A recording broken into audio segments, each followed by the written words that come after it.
He scored a run again there. Wow. Like, isn't that crazy? Like, can you talk about him a little bit? Because he doesn't appear much, but when he does, it seems to be important. It really is pretty amazing, how much he's scored big runs. He scored 2 runs, walk-off wins or runs in Omaha last year.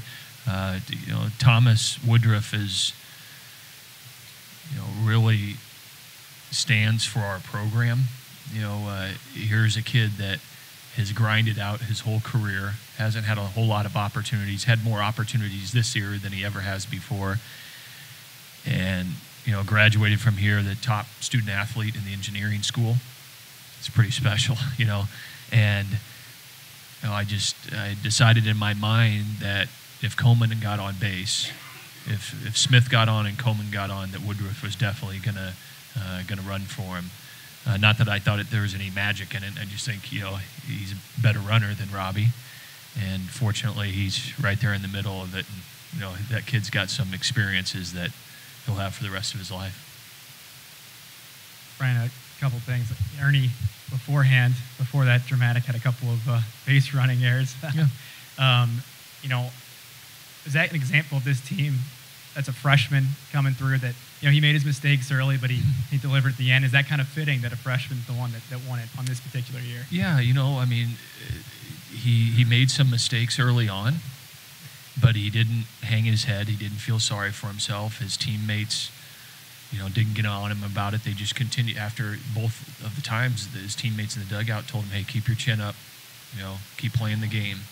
And, that's a sign of maturity of what him and Smith and Hazley and other guys have learned in this year in this program. And, if Ernie sits there and pouts and feels sorry for himself, he doesn't do what he did in the 9th inning. And, what an unbelievable, characteristic to have, for a player to have. It's like Chris Taylor. Y'all remember back in 11, the ball trickled off of his glove and went to right center field, and he felt terrible about that and thought he cost his team the game, and then he gets up and hits the game-winning hit. So I think it's a good example of what our team is about. Ryan, with all that you guys have accomplished, this program comes with certain expectations. Was it ever frustrating to you this year as you guys went through your struggles to not be able to get them where you thought they should be and maybe not live up to expectations that you have for them within the program? Sure, absolutely. There was many days, many nights of frustration. My expectations, our coaching staff's expectations are going to be higher than anybody's. And, we did learn something as a coaching staff, though, this year. And what we've went through this season, I think, is a great lesson. And, that is that, you can't take winning for granted. Wins are hard to come by. And things are going to happen. And if you stick by the players and continue to believe in them and work with them, it's amazing what they can accomplish. I mean, these players never had doubt. They believe that they deserve to win. And you have to have those qualities in order to accomplish what they did last weekend and this weekend. So there's no question there was challenging nights. There was multiple meetings of us as coaches. There were meetings with the coaches and players as groups as we went through this journey of this year to try to figure out what do we need to do to be more consistent. It just felt like all year long we just couldn't find that consistency that we've been accustomed to. And so, wouldn't you know it, we found it at the most important time. Ryan, the 9th inning, I believe, was the first time all night you got your leadoff guy on base. Given that Maryland had given up the lead the night before, how big was that to kind of immediately put a little pressure on them in the 9th? Well, I think it does put a lot of pressure on somebody. You get that leadoff hitter on, and then all of a sudden you think, okay, well, somebody hits a ball at the ballpark, it's a tie game. And, you start being a little bit more fine as a pitcher. And maybe that's part of what happened. Then you get the first two guys on, and then you're showing bunt. And as a pitcher, sometimes you think, I can't walk this guy. I need to let him put the ball in play. And then, it distracts the mind. And so I think it was huge. It was huge to get that leadoff hitter on, and we're the home team. I kept saying in the dugout, men, hang in there. We're the home team. Okay, we get to bat last, and that's why it's an advantage to be in the bottom of that scoreboard. Today was a great example. Brian, does it seem kind of fitting for this year that yesterday it was your number 8 hitter, today it's your number 9 hitter that come through with the game-winning hits? It really is. I mean, Hank, it's like it's what this season has been about, you know. And no, I'm not moving them up in the lineup, but we need everybody. I really feel this. You know, I said this many times. When Joe McCarthy came back, I think it's made a real difference in our lineup. Not just because of Joe McCarthy, because I think it spread our lineup out more, okay, and gave it more depth throughout the lineup.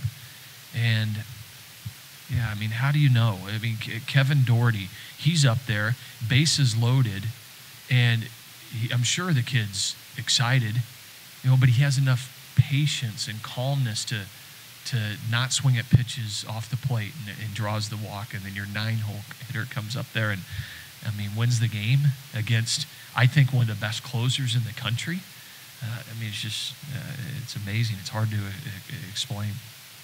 Can you just take us inside kind of your thought process? You've said all along you have to win 2 games this weekend, so when you're in the 6th, 7th inning, how much are you planning for tomorrow, and how much are you still trying to win today? Coach Kuhn and I were in conversations every inning about tomorrow. You have to, you know, on deciding who you pitch.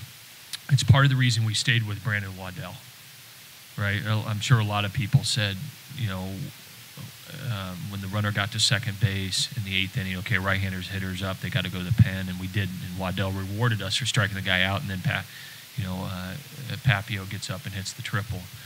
That happens, you know. And so those decisions were made for 2 reasons. One, we had a lot of confidence in Brandon Waddell, and number 2, you potentially have a game the next day, and so you have to be smart. And fortunately, it worked. Well, had we tied the game in the 9th inning, Spores would have went out for the 10th. Okay, because we were the home team. If we were the visiting team, I would have never put him in the game. Because we were the home team, I would have. But you know, once we fell behind 4-2 going to the 9th, Bettinger came in, and that was a huge inning. You know, he came in and, you know, got 3 outs and gave us a chance and kept the game in check. And it's amazing when you go through games, little things like that really make the difference in whether you win or not. You know, Waddell managing a few of those innings and never letting him get out of control. He clearly did not have the kind of stuff that he's had recently, but he just never let it get out of control. And those things end up contributing to you being able to win. The last time we saw Bettinger, he had struggled, obviously. So how did you and Coach Kuhn come to the conclusion that that's the guy you need to hold it within 2 runs? Well, the last time I saw him, he struggled too. So, but Bet has he's done a great job for us all year, you know, and he didn't obviously get himself off to a good start in the Southern Cal game. But again, we know what the kid's made of. We're not going to give up on him. We really felt like he could go out there and keep us there. He's done it in that role and done a nice job in that role all year long. And so, you know, it was clear that in that scenario that he was the right guy. And I believe Alec will pull a lot of confidence from that outing and be able to contribute more for us out in Omaha. Brian, I had a question about Brandon, but I think this is your first super regional team that actually didn't go 3 games. I think it's your first right. one that's went 2-0 and the first one that's gone 5-0. Wow. Going into Omaha. No kidding. Yeah. Maybe you need 20-some losses more often. As a pitcher, you know what it takes for a guy like Brandon to gut through a game like that. Yeah. Can you just talk about that, just not only from your perspective, just from the perspective of a pitcher? Oh, it's just, you know, you're out there, the most important game of the year. Certainly the kid's pitched in a lot of big outings. He clearly doesn't have the command that he's had over the last 5 or 6 weeks. He had 2 walks in the first inning. It shows what he's made of. That he didn't just throw in the towel. He didn't say it's not my day. He knew that he needed to eat the game up. That's what we call it. He needed to eat the game up for us and give us a chance. And he made enough big pitches, and that's what it comes down to, making big clutch pitches with runners in scoring position. He made enough big clutch pitches to keep us in the game. And I haven't quite been there before because I wasn't as good as him, right? But I love what the kid's made of. He's been a big game pitcher for us his whole career, and he'll get another opportunity to pitch in Omaha again, and I'm really happy for him. So, Brian, this loosey-goosey approach to baseball you're taking, can you guys continue that into Omaha, or is that like, wait a second, now we're at Mecca, we have to play like... I don't think so. Hank, my message to them has been they've earned these opportunities to play. So enjoy it. I think too many times, these guys go through their careers and it just passes them by because they're just, so consumed with, winning the day. It's what we want them to do. You want them to win the game, but they have to enjoy it. And I've been stressing to them ever since the ACC tournament, after the ACC tournament, that they have earned the right to play in the NCAA tournament, and they need to enjoy every time they step out on that field. And they need to have a smile on their face because you just don't know when it can end. And I really, truly mean that. And I think they're enjoying it. They're enjoying it being around each other. It's part of the reason I took a selfie the other day. I don't even know what a selfie is. I don't even know how to take them. I don't even know how to tweet it. Okay, but I wanted to remind them that this is fun, and they should enjoy it. So. And Nathan was getting some work in during the game. It sounds like. Yeah. How close, when you guys get to Omaha, will he be to being ready to be put in the game? And I assume he would start out as a relief role. Yeah, most likely. He would pitch in a relief role. We'll see that the next 3 days are going to be pretty big because if tomorrow goes well, at some point in the early part of this week, he's going to face hitters, which is a big step. Everything points to he's completely fine. He's 100% clear. There hasn't been any issues. But we need to take the next step in him stepping on the mound, competing against hitters. Because by the time we play again, it'll be 8 weeks since his injury. So I'm hoping, I know he's excited that maybe he can get a chance to contribute to this team's success in Omaha. Given all the struggles during the season, Yeah. Is this your sweetest trip to Omaha? Oh, they're all sweet. They're all different. Obviously, the first one in 2009 was special, and so were the other two, but the way that this season went, certainly this will be a very, very memorable one. I love the first three, but this one certainly will be special, and it's got a chance to be very, very special. So we'll see how it turns out.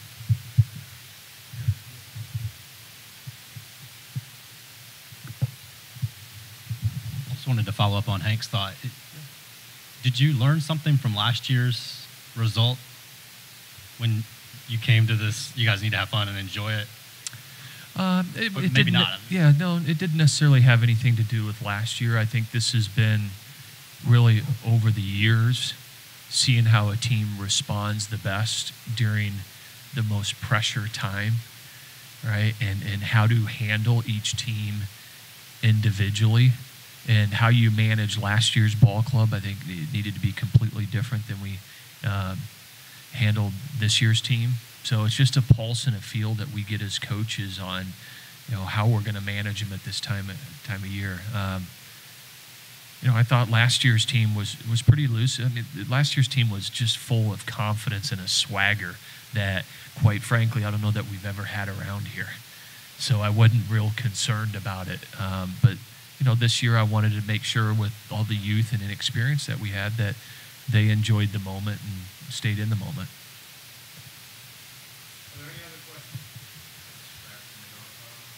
Is there? Oh, yeah, I think so. I finally got myself up there.